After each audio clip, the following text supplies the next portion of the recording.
Azərbaycanlılara Litva dövləti viza verməyəndə başladıq hamımız qınamağa ki, niyə Azərbaycanlılarla bağlı belə bir qərar çıxıb. Baxın dostlar, kimsəsə linki göndərəcəm. Belə bir hadisə baş verib, bir dənə Azərbaycanlı narkotik vasitənin təsiri altında gedib başqa bir dənə maşınla qəza törədib, hansı ki Prius'dur və belə deyim də sərnişin daşıyır. Litva dövləti öz vətəndaşlarının həyatını riskə atan bir ölkə vətəndaşına niyə oturum versin? Və bu birinci dəfə hal deyil. İçkili taksi sürücüləri yaxalanıb Litvada çoxlu.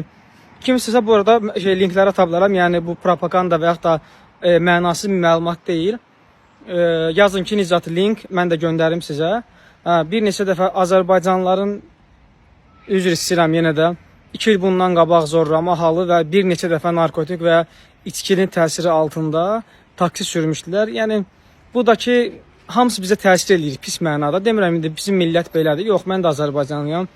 Yəni mənim qardaşım da buradadır, qohumlarım da buradadır, dostlarım da buradadır. Amma belə hallar çoxaldıqca Litvada miqrasiya oturum verməyəndə, Azərbaycanlılarla bağlı dərin araşdırma eləyəndə təbii ki, burada tikintidə işləyən 90%-i Azərbaycanda tikinti işçisi deyil və burada restoranda işləyənlərin 90%-i Azərbaycan restoranla gəlməyib. Dərindən araşdıranda hamısının belə çıxmasının zibili üzə çıxır. Ona görə də oturum vermirlər. Millət olaraq, dövlət olaraq haqlıdırlarmı? Haqlıdırlar. Gəlib cəmaatın həyatını riskə atırıq. Sonra deyirik ki, bizə qarşı belə də irqçilik var. Yəni sənin ölkündə qeyri bir millət belə bir hadisə çoxunluqla eləsə, sən də o millətə nifrət eləyərsən.